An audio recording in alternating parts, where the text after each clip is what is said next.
ओम शांति। ओम शांति। आज की तारीख है 1 अक्टूबर 2021। अक्टूबर मास का पहला दिन।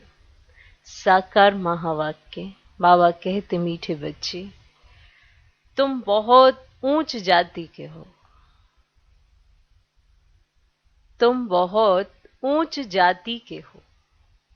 तुम्हें ब्राह्मण से देवता बनना है। इसीलिए गंदी विकारी आदतों को मिटा देना है। इसीलिए गंदी विकारी आदतों को मिटा देना है। बाबा कहते, मीठे बच्चे, तुम बहुत ऊंच जाति के हो। तुम्हें ब्राह्मण से देवता बनना है। इसलिए गंदी विकारी आदतों को मिटा देना है। आज का प्रश्न, किस बात का कनेक्शन इस पढ़ाई से नहीं है? किस बात का कनेक्शन इस पढ़ाई से नहीं है? उत्तर, ड्रेस आदि का कनेक्शन इस पढ़ाई से नहीं है। इसमें कोई ड्रेस बदलने की बात ही नहीं। बाप तो आत्माओं को पढ़ाते हैं। आत्मा जानती है ये पुराना पतित शरीर है। आत्मा जानती है ये पुराना पतित शरीर है। इसको कैसा भी हल्का सल्का कपड़ा पहनाओ, हर्जा नहीं। माना कपड़ा बड़ा फैशनेबल होना चाहिए, दिखने में बड़ा अच्छा होना चाहिए। इसमें कपड़े का तो कोई मतलब ही नहीं है? जैसे सफेद कपड़ा भी होता है ना, तो उसमें भी स्टैंडर्ड सोचते हैं, अच्छी क्वालिटी होनी चाहिए, ऐसा होना चाहिए, ऐसा होना चाहिए। तो कहीं ना कहीं ड्रेस तो बदली कर ली, पर ड्रेस में भी ड्रेस कैसी चाहिए, उस पे चिंतन चलता रहता है। तो बाबा कहते, इस पढ़ाई में ऐसा कुछ नहीं है कि आपको बड़ा वैसा रोबदार बड़ा कपड़ा पहनना है। हल्का सल्का कपड़ा पहनाओ, हर्जा नहीं। शरीर और आत्मा दोनों ही काले हैं। शरीर भी काला, आत्मा भी काली है। इस समय बाप काले को ही गोरा बनाते हैं।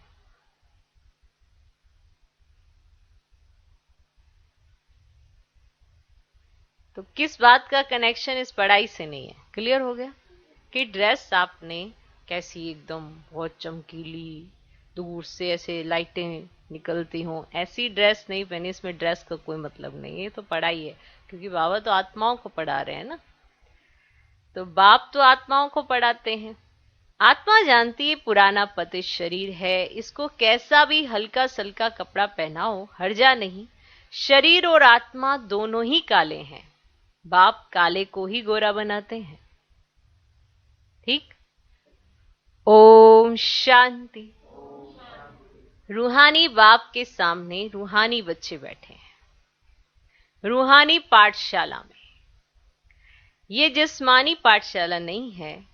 रूहानी पाठशाला में रूहानी बाप बैठ राजयोग सिखला रहे हैं रूहानी बच्चों को। तुम बच्चे जानते हो, फिर से नर से नारायण अथवा देवी देवता पद प्राप्त करने के लिए रूहानी बाप के पास बैठे हैं। यह है नई बात। ये भी तुम जानते हो, लक्ष्मी नारायण का राज्य था। वे डबल सिरताज थे। लाइट का ताज और रतन जड़ित ताज दोनों थे। पहले पहले होता है लाइट का ताज। जो हो कर गए उनको सफेद लाइट दिखाते हैं। अब यह है पवित्रता की निशानी। अपवित्र को कभी लाइट नहीं दिखाएंगे। तुम्हारा फोटो निकालें तो लाइट नहीं दे सकते। समझे कि इस समय अगर तुम्हारा फोटो निकाला जाए तो उसके पीछे लाइट नहीं दे सकते। ये पवित्रता की निशानी देते हैं लाइट। लाइट और डार्क। ब्रह्मा का दिन लाइट, ब्रह्मा की रात डार्क। डार्क अर्थात उन पर लाइट नहीं है। डार्क का अर्थ हो गया उन पर लाइट नहीं है। तुम बच्चे जानते हो बाप ही आकर इतने जो पतित अर्थात डार्क ही डार्क हैं उनको पावन बनाते हैं। जानते हो जो डार्क ही डार्क हैं उनको पावन बनाते हैं बाबा। अब तो पवित्र राजधानी है नहीं, सतयुग में थे यथा राजा रानी तथा प्रजा, सब पवित्र थे। इन लक्ष्मी नारायण का राज्य था। इस चित्र पर तुम बच्चों को बहुत अच्छी रीति समझाना है। यह है तुम्हारी एम ऑब्जेक्ट। समझाने के लिए और भी अच्छे चित्र हैं, इसीलिए इतने चित्र रखे जाते हैं। मनुष्य कोई फट से समझते नहीं है कि हम इस याद की यात्रा से तमो प्रधान से सतो प्रधान बनेंगे, फिर मुक्ति व जीवन मुक्ति में चले जाएंगे। दुनिया में किसको पता नहीं कि जीवन मुक्ति किसको कहा जाता है। लक्ष्मी नारायण का राज्य कब था यह भी किसको पता नहीं है। अब तुम जानते हो हम बाप से पवित्रता का दैवी स्वराज्य ले रहे हैं। चित्रों पर तुम अच्छी रीति समझा सकते हो। भारत में ही डबल सिरताज वालों की पूजा करते हैं। ऐसा चित्र भी सीढ़ी में है। वह ताज है परंतु लाइट का ताज नहीं है। पवित्र की ही पूजा होती है। लाइट है पवित्रता की निशानी। बाकी ऐसे नहीं कि कोई तख्त पर बैठने से ही लाइट निकलती है कि तख्त पर बैठे तो लाइटें निकलने लगेंगी। नहीं, ये पवित्रता की निशानी है। तुम अब पुरुषार्थी हो, ठीक, इसीलिए तुम पर लाइट नहीं दे सकते हैं। ठीक, तुम पर नहीं दे सकते क्योंकि आज लाइट दें कल तुम अपनी लाइट खुद ही बुझा देते हो। कोई पता नहीं है ना। आज देखो तो बड़ी अच्छी अवस्था है, कल देखो तो तुम अब पुरुषार्थी हो, इसीलिए तुम पर लाइट नहीं दे सकते हैं। देवी देवताओं की आत्मा और शरीर दोनों पवित्र है। यहां तो कोई का पवित्र शरीर है नहीं, इसलिए लाइट नहीं दे सकते। क्लियर करा रहे हैं, लाइट तुमको नहीं दे सकते, नहीं दे सकते तुम पर लाइट। अब तुम्हारे में कोई तो पूरा पवित्र रहते हैं, कोई फिर सेमी पवित्र रहते हैं। माया के तूफान बहुत आते हैं तो उनको सेमी पवित्र कहेंगे। जिनके संकल्प विकल्प बहुत चलते हैं तो वो सेमी पवित्र है। क्लियर? कोई तो एकदम पतित बन पड़ते हैं, खुद भी समझते हैं हम पतित बन गए हैं, आत्मा ही पतित बनती है, उनको लाइट दे नहीं सकते। तो क्लियर हो गया लाइट किसको दी जाती है, क्यों दी जाती है और तुमको लाइट क्यों नहीं दे सकते हैं। तुम बच्चों को यह भूलना नहीं चाहिए कि हम ऊंच से ऊंच बाप के बच्चे हैं, तो कितनी रॉयल्टी होनी चाहिए। क्या होनी चाहिए? रॉयल्टी। देखो कोई भी है, कोई बड़ा आदमी होता है, उसने यहाँ पे अपने मस्तक पे लिखवाया तो नहीं होता कि मैं एक बड़ा आदमी हूं या मैं कोई बड़ा पहुंची हुई आत्मा हूं। उसने यहाँ पे मस्तक पे तो नहीं लिखवाया, फिर भी दूसरे उसको देखकर ये अनुभव करते हैं कि ये बड़ा आदमी है, ये रॉयल है। उसका उठना बैठ, ऐसा नहीं कि उसका पहनावा माना उसने पहनाई ऐसी की हुई है कि उसमें चमकील लगी हुई है और लाइटें सी निकल रही हैं। जैसे ही उसके ऊपर लाइट पड़ती है तो उसकी जो शरीर पे उसने ड्रेस पहनी है उसमें से भी लाइटें निकलने लगती हैं, तो कोई रॉयल दिखेगा नहीं। किसी का उठना बैठना बोलना चालना सब चीजों में उसकी रॉयल्टी दिखाई देती है, तब जाके कोई कहते हैं कि ये तो बहुत रॉयल आत्मा है। क्या है? रॉयल आत्मा है। तो हम किसके बच्चे हैं? ऊंच से ऊंच बाप के बच्चे हैं, तो कितनी रॉयल्टी होनी चाहिए। समझो कोई मेहतर है, वह एमएलए व एमपी बन जाते हैं, है मेहतर, लेकिन वो बन गए एमएलए और एमपी, अथवा पढ़ाई करके कोई पोजीशन पा लेते हैं तो टिप टॉप हो जाते हैं, है ना। कोई पोजीशन उन्होंने पहले वो क्या थे, फिर उन्होंने पढ़ाई की, पोजीशन पा ली, फिर उसके बाद वो क्या हो जाते हैं? टिप टॉप हो जाते हैं। ऐसे बहुत हो गए हैं। जाति भल वही है परंतु पोजीशन मिलने से नशा चढ़ जाता है, फिर ड्रेस आदि भी ऐसी ही पहनेंगे।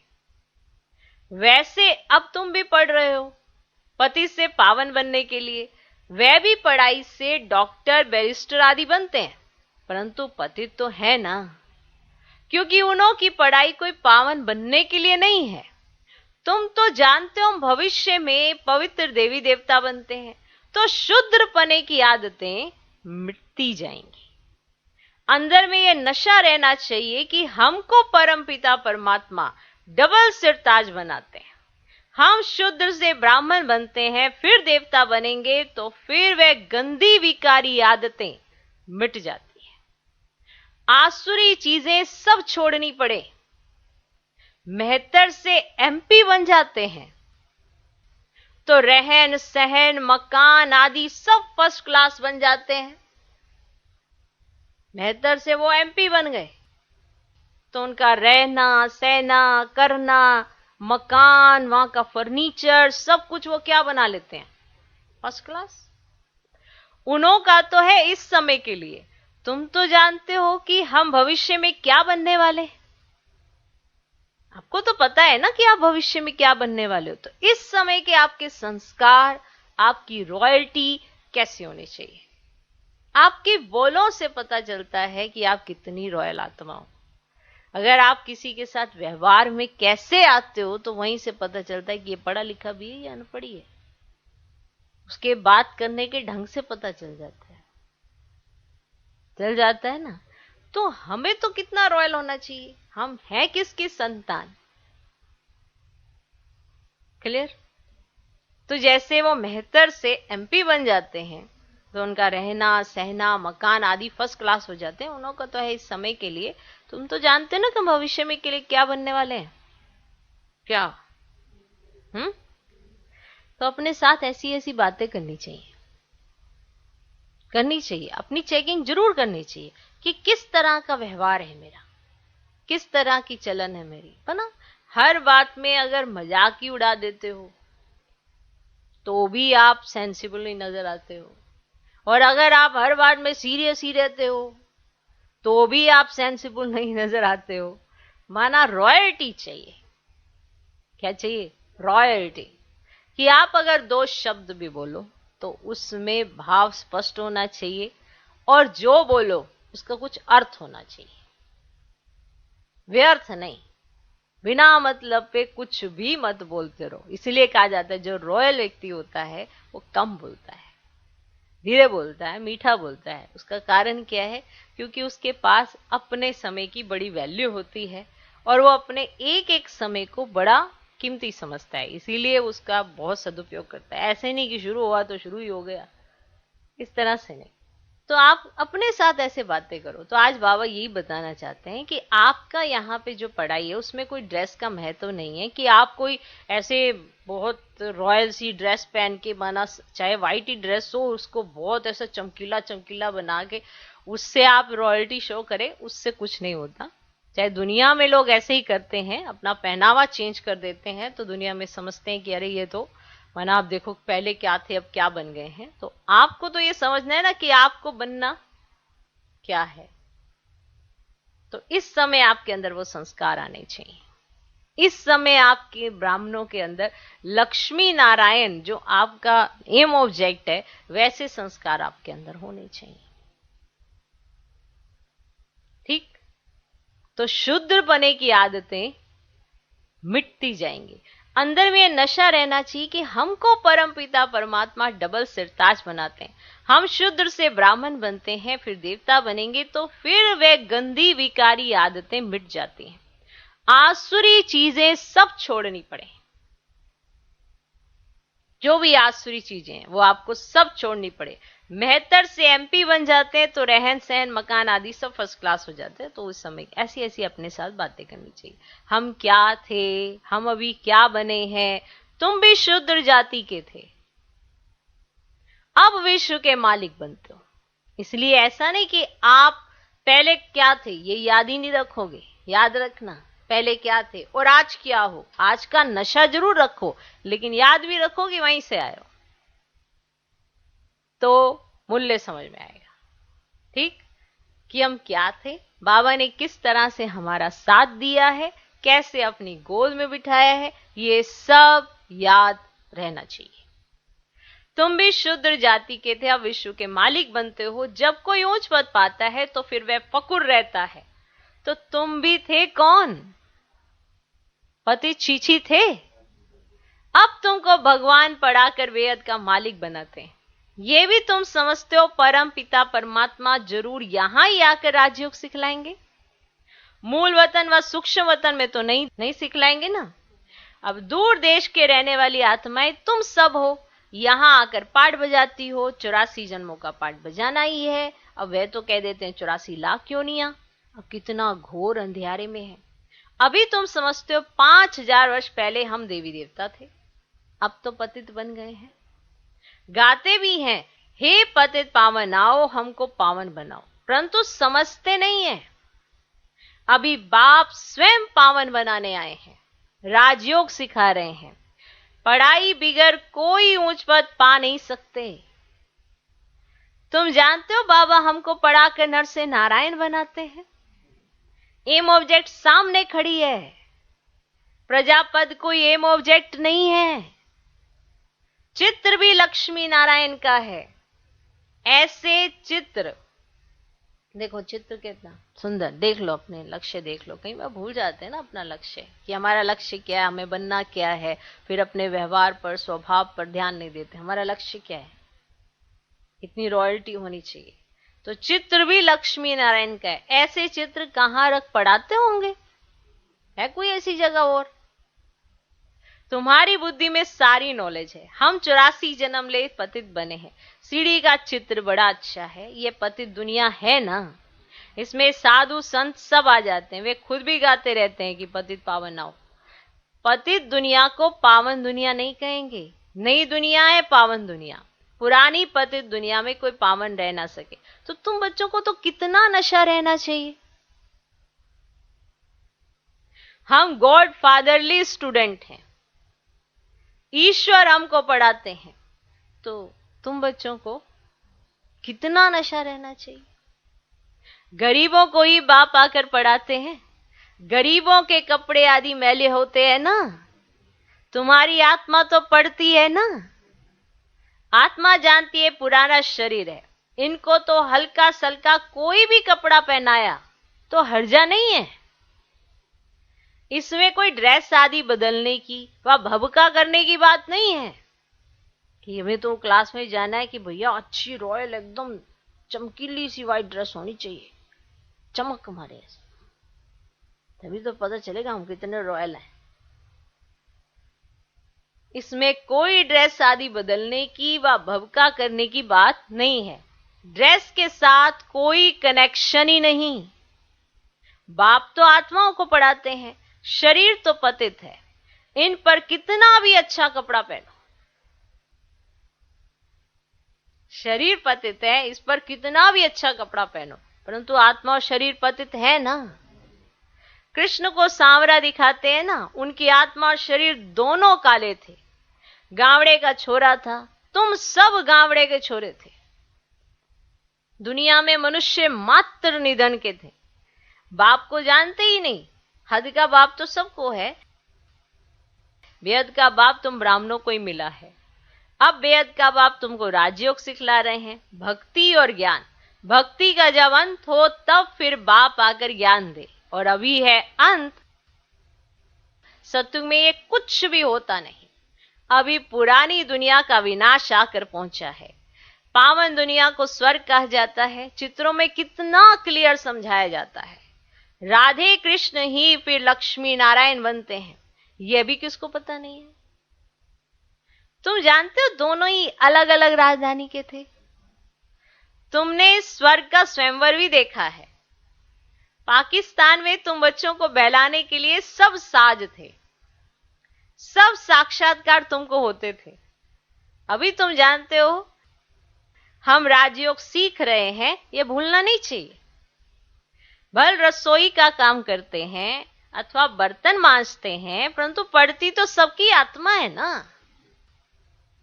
चाहे आप कोई भी कार्य करते हो, पढ़ती तो आत्मा है ना।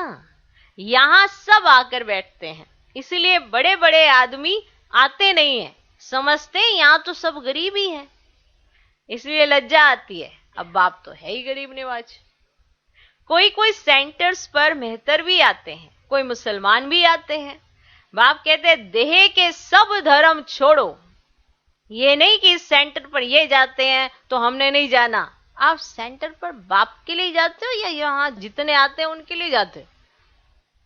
तो ये जरूर अपने अंदर एक बार टटोल लेना चाहिए। कहीं ये जरूर नोटिस करते हैं यहाँ कौन कौन आते हैं, यहाँ कौन आता है, अच्छा यहाँ पे ये भी आते हैं, ओ यहाँ पे ये भी आते हैं, अरे यहाँ तो मुसलमान भी भाई भी रहते हैं, यहाँ तो ये भी आ रहे हैं, तो नहीं नहीं नहीं इधर नहीं जाना, फिर कहीं और जाएं। आप बाप के घर में आए हो, वो भी बाप के घर में है, आपके अपने संस्कार नहीं सुधर रहे, आप दूसरे के संस्कारों में जा रहे। कहेंगे नहीं नहीं उसके संस्कार बड़े खराब हैं, तो हमारे कौन सा सुधर गए हैं? हमारे भी खराबी हैं, हमारे भी तो खराब संस्कार हमें कई बार धोखा दे जाते हैं। तो दूसरी आत्माओं पर इस तरह की नजर नहीं होनी चाहिए कि ये कौन आते हैं कौन नहीं आते हैं। हम किससे मिलने जाते हैं? हम तो बाप से मिलने जाते हैं। अब बाप आत्माओं को पढ़ाते हैं तो उसने शरीर के आधार पर कौन सी जाति में, लेकिन अब तो सबकी ब्राह्मण जाति है ना सबसे उच्च, तो उस नजर से देखना चाहिए। ये तभी होता है जब आत्मा और शरीर का कंट्रास्ट क्लियर होता है बुद्धि में। ओके, बड़े आदमी आते नहीं है इसीलिए क्योंकि यहाँ तो सब गरीब आते हैं ऐसा समझते हैं, इसलिए उनको लज्जा आती है। अब बाप तो है ही गरीब निवाज। कोई कोई सेंटर पर मेहतर भी आते हैं, कोई मुसलमान भी आते हैं। बाप कहते हैं दे के सब धर्म छोड़ो, हम गुजराती हैं, हम फलाना है, ये सब दे अभिमान है, हम तो ये हैं, हम तो ये हैं, हम तो ये हैं, ये सब दे अभिमान है। यहाँ तो आत्माओं को पढ़ाया जा रहा है ना, परमात्मा बाप पढ़ाते हैं। उन्होंने पूछा आपसे आप कौन सी जाति के हो? कहीं हमारे उस पेपर पे लिखा है कि आप अपनी जाति लिखिए? नहीं ना, बाप को उससे कोई लेना देना नहीं है कि आप कौन हो, क्योंकि ये सब लक्षण जो हैं वो हैं देह अभिमान के। अब यहाँ तो आत्माओं को परमात्मा पढ़ाते हैं। बाप कहते मैं आया भी हूं साधारण तन में, तो साधारण के पास साधारण ही आएंगे। तन मैंने साधारण लिया तो उसके पास साधारण ही आएंगे। ये तो समझते हैं ये तो जोरी था, ये तो समझते हो ये तो जोरी था। बाप खुद रिमाइंड कराते हैं, याद कराते हैं कि कल पहले भी हमने कहा था कि हम साधारण बूढ़े तन में आता हूं, बहुत जन्मों के अंत के भी अंतिम जन्म में मैं प्रवेश करता हूं। इनको कहते हैं कि तुम अपने जन्मों को नहीं जानते हो। सिर्फ एक अर्जुन को तो घोड़े गाड़ी के रथ में बैठ ज्ञान नहीं दिया ना, उसे पाठशाला नहीं कहा जाएगा ना, युद्ध का मैदान है, ये पढ़ाई है। बच्चों को पढ़ाई पर पूरा ध्यान देना चाहिए ना, क्या पढ़ाई पर पूरा ध्यान देना चाहिए। हमको पूरा पढ़कर डबल सिर ताज बनना है। अभी तो कोई ताज नहीं है, भविष्य में डबल सिर ताज बनना है, ताजदारी बनना है ना। अब द्वापर से लाइट चली जाती है,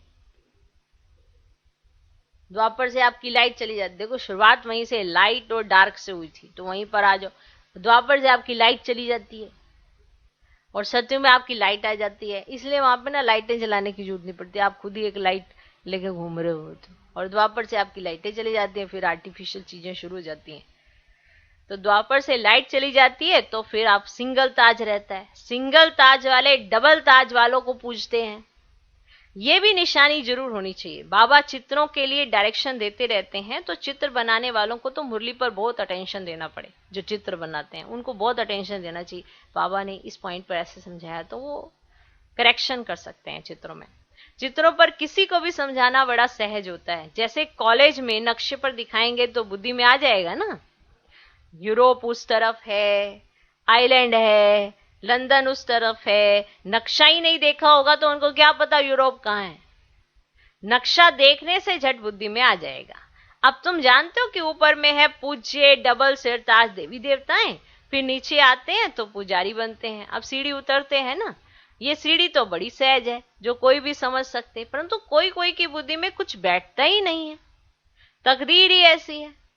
स्कूल में पास ना पास तो होते ही हैं, तकदीर में नहीं है तो पुरुषार्थ भी नहीं होता, बीमार पड़ जाते हैं। पढ़ ना सके, कोई तो पूरा पढ़ते हैं परंतु फिर भी वह है जिस्मानी पढ़ाई, माना एग्जाम के दिन है और बीमार पड़ गए, तो माना अब वो क्लास में कैसे वो करेंगे। इसीलिए बाबा कहते वो तो एक जिस्मानी पढ़ाई की बात हुई कि माना उसमें बीमार हो जाते हैं। अब ये है रूहानी पढ़ाई।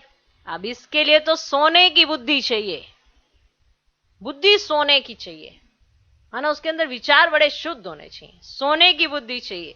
बाप सोना जो एवर प्योर है, उसको याद करने से तुम्हारी आत्मा सोनी बनती जाएगी। सोनी क्या बन जाएगी? सोनी।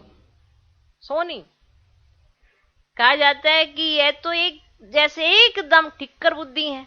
वहां ऐसे नहीं कहेंगे, अब यह तो स्वर्ग था, ये भूल गए कि भारत स्वर्ग था। ये भी कहां प्रदर्शनी में समझा सकते हो, फिर रिपीट भी करा सकते हो, प्रोजेक्टर में ये नहीं हो सकता है ना। तो पहले पहले तो यह त्रिमूर्ति, लक्ष्मी नारायण और सीढ़ी का चित्र बहुत जरूरी है। अब यह लक्ष्मी नारायण के चित्र में भी सारा 84 जन्मों का नॉलेज आ जाता है। बच्चों को सारा दिन ना यही चिंतन चलता रहना चाहिए। हर एक सेंटर में ना मुख्य चित्र तो जरूर रखने हैं, आप चित्रों पर अच्छा समझा सकेंगे। अब ब्रह्मा द्वारा यह राजधानी स्थापन हो रही है, हम है प्रजापिता ब्रह्मा के बच्चे। क्या क्या है? ब्रह्मा कुमार, कुमारियां। अब आगे हम शूद्र वर्ण के थे, अभी हम ब्राह्मण वर्ण के बने हैं ना। फिर देवता बनना है, शिव बाबा हमको शूद्र से ब्राह्मण बनाते हैं। हमारी एम ऑब्जेक्ट सामने खड़ी है। कहाँ है आपकी एम ऑब्जेक्ट? सामने खड़ी है।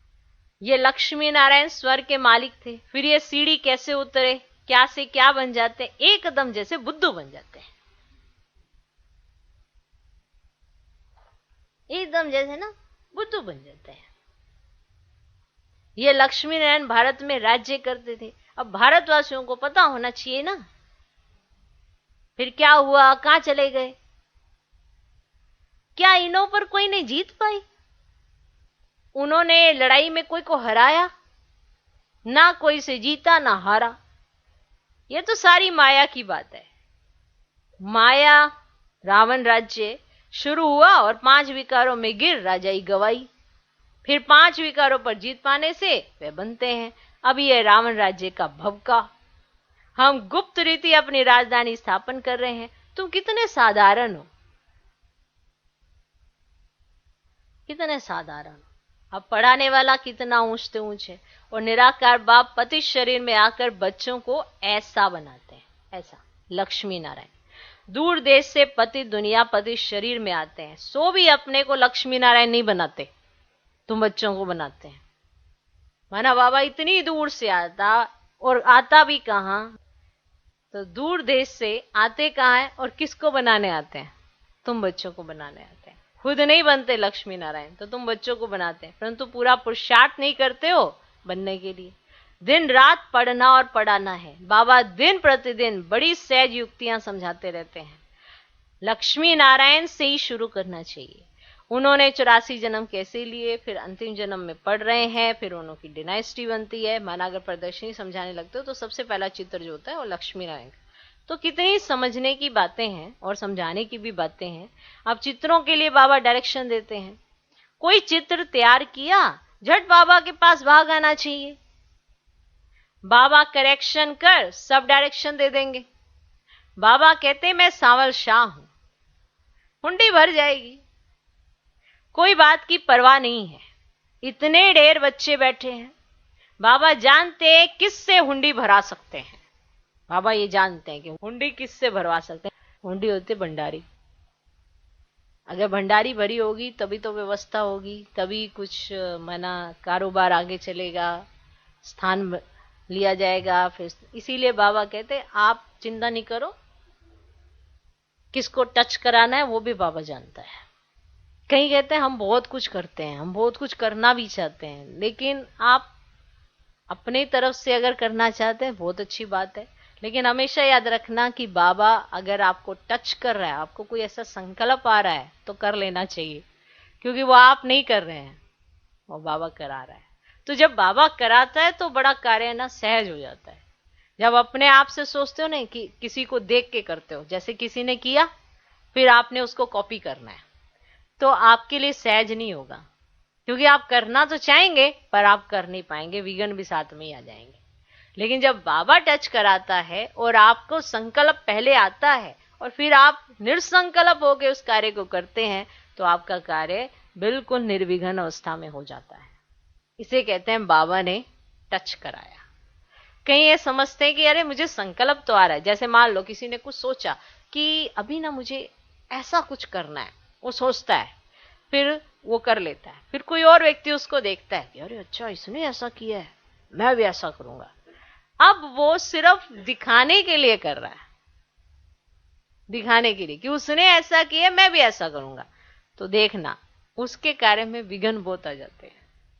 और जिसको बाबा टच करता है वो ना तो किसी को देखता है, ना किसी को जताता है, ना ही किसी को बताता है, अपना कार्य करके निकल जाता है। बस वो जाने बाबा का कार्य जाने। तो बाबा जानते हैं मुझे हुंडी किससे भरवानी है। बाबा कहते हैं मैं सांवल शाह हूं, हुंडी भर जाएगी, कोई बात की परवाह नहीं है। इतने ढेर बच्चे बैठे हैं, बाबा जानते हैं किससे हुंडी भरा सकते हैं। बाबा का ख्याल है जयपुर को जोर से उठाना है। वहां ही हठ योगियों का म्यूजियम है। तुम्हारा फिर राजयोग का म्यूजियम ऐसा अच्छा बना हुआ हो जो कोई भी आकर देखे। जैसे वो हठ योगियों का म्यूजियम बना हुआ है जयपुर में, तो तुम्हारा राजयोगियों का म्यूजियम बना होना चाहिए। अच्छा, मीठे मीठे सिकिलदे बच्चों प्रति माता पिता बाप दादा का याद प्यार और गुड मॉर्निंग। रूहानी बाप की रूहानी बच्चों को नमस्ते। हम रूहानी बच्चों की भी रूहानी बाप को नमस्ते नमस्ते नमस्ते। Good morning good morning good morning. धारणा के लिए मुख्य सार, पहला पॉइंट, पवित्र ज्ञान को बुद्धि में धारण करने के लिए अपने बुद्धि रूपी बर्तन को सोने का बनाना है। पवित्र ज्ञान को बुद्धि में धारण करने के लिए अपने बुद्धि रूपी बर्तन को सोने का बनाना है। याद से ही बर्तन सोने का होगा। जितनी याद होगी उतना बर्तन सोने का, और जितना बर्तन सोने का उतना ही आप ज्ञान की हर पॉइंट्स को बुद्धि में धारण कर सकते हैं। कई बार पॉइंट्स खिसक जाती हैं, कोई भी सिचुएशन आती है पॉइंट खिसक जाती है, फिर अगर अव्यक्त महावाक्य आते हैं या साकार महावाक्य आते हैं तो आपको याद आते हैं। लेकिन जब परिस्थिति आती है तो पॉइंट्स भूल जाती है, फिर परिस्थिति में हार जाते हैं और स्थिति बिगड़ जाती है, और फिर जब कभी याद आते हैं तो फिर लगता है कि अरे काश हम इस परिस्थिति में इस तरह का चिंतन कर लेते।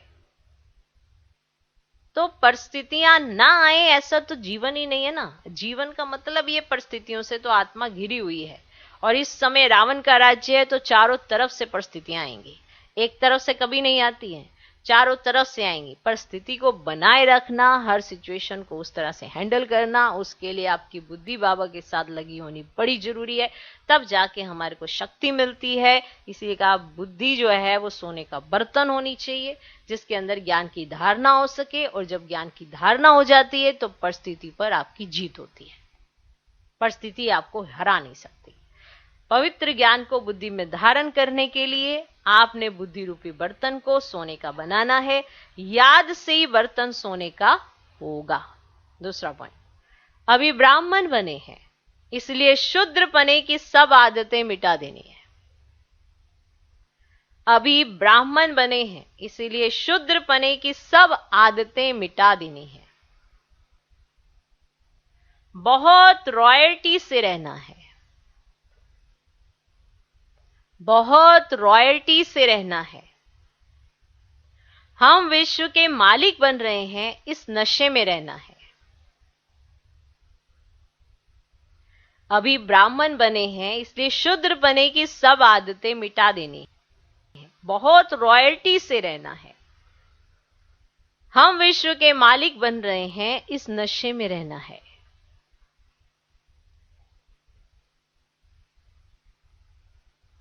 आज का वरदान, अपनी दृष्टि और वृत्ति के परिवर्तन द्वारा सृष्टि को बदलने वाले साक्षात्कार मूर्त भव। अपनी दृष्टि और वृत्ति के परिवर्तन द्वारा सृष्टि को बदलने वाले साक्षात्कार मूर्त भव। अपनी दृष्टि और वृत्ति के परिवर्तन द्वारा सृष्टि को बदलने वाले साक्षात्कार मूर्त भव। अपनी वृत्ति के परिवर्तन से दृष्टि को दिव्य बनाओ, तो दृष्टि द्वारा अनेक आत्माएं अपने यथार्थ घर यथार्थ घर तथा यथार्थ राजधानी देखेंगी। ऐसा यथार्थ साक्षात्कार कराने के लिए वृत्ति में जरा भी देह अभिमान की चंचलता ना हो। तो वृत्ति के सुधार से दिव्य दृष्टि बनाओ, तब यह सृष्टि बदलेगी, परिवर्तन होगी। देखने वाले अनुभव करेंगे कि यह नैन नहीं, लेकिन यह एक जादू की डिबिया है। क्या है? जादू की डिबिया है। यह नैन साक्षात्कार के साधन बन जाएंगे। आज का स्लोगन, सेवा के उमंग उत्साह के साथ बेहद की वैराग्य वृत्ति ही सफलता का आधार है। सेवा के उमंग उत्साह के साथ बेहद की वैराग्य वृत्ति ही सफलता का आधार है।